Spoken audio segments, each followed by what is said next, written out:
Okay, let's talk about that new mortgage policy from the federal government that basically subsidizes the fees for home buyers with bad credit scores by increasing the fees on home buyers with good credit scores. Now, I have all the facts about this big change in this video, so if you're actually interested in this topic to fully understand what's going on, you are going to want to watch this whole video, maybe even more than once, because I am packing a ton of information in here.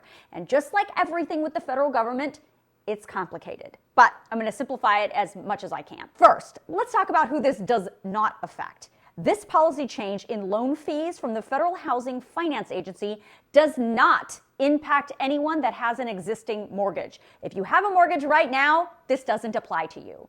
This also does not apply to you if you are getting a mortgage from a company other than Fannie Mae or Freddie Mac. If you're getting a mortgage somewhere else, this also doesn't apply to you. But the reality is Freddie and Fannie loans are usually the most inexpensive, so lots of people do use them. Second, these are not new fees. These upfront fees have always existed. This new policy change just increases those fees for some buyers and decreases those fees for others. The federal government said these changes go hand in hand with its policy to promote sustainable and equitable access to affordable housing, especially for certain first-time home buyers, low-income borrowers, and underserved communities. Now, these loan level price adjustments, or LLPAs, are generally based on your credit score and how much of a down payment you are bringing to the table.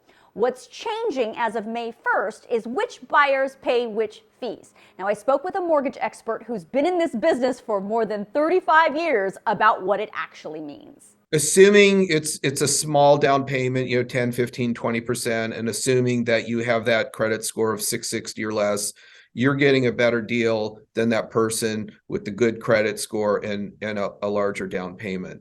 Yeah, you heard that correctly. Buyers who would previously be considered risky with generally lower credit scores and less money down will see cheaper fees than they saw before, and those with generally higher credit scores and anywhere between 10 to 20% down will see higher fees than before. How much higher, how much lower?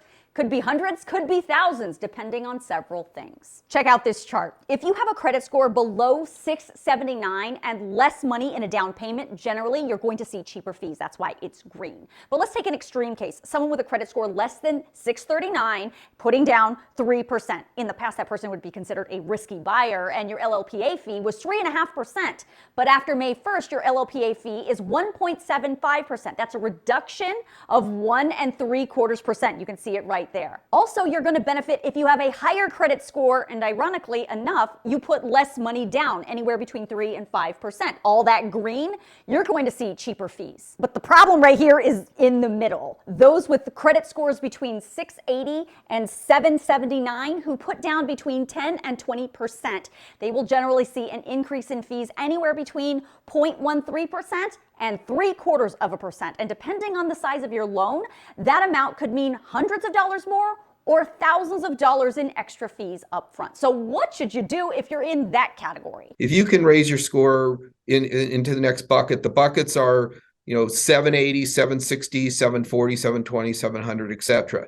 So if you can get yourself up to that next bucket, it means cheaper pricing for you, or better pricing, especially in this situation where if you can get above 760. You're just going to have to suck it up, because there's nothing that you can really do about it. You don't want to tank your credit, because it's going to cause you all kinds of other issues in life for credit cards and car loans. So just don't do that. And if you're in that lower credit score category, just suggest you should lock in these new rates, but only if you're ready. As long as your life is relatively stable and you can rely on somebody to back you up, that is the key to survival and success in home ownership. And if it means waiting 6 months or a year to regroup and get sort of, financially fitness ready, then wait, because in the long run, you're going to be better off. You don't want to have a foreclosure or something on your hands. Oh, no, God forbid, no. Look, if you're really serious about buying a home, you need to find a lender that you can trust and talk to him or her about your own personal situation and what's going to fit best for you and your family.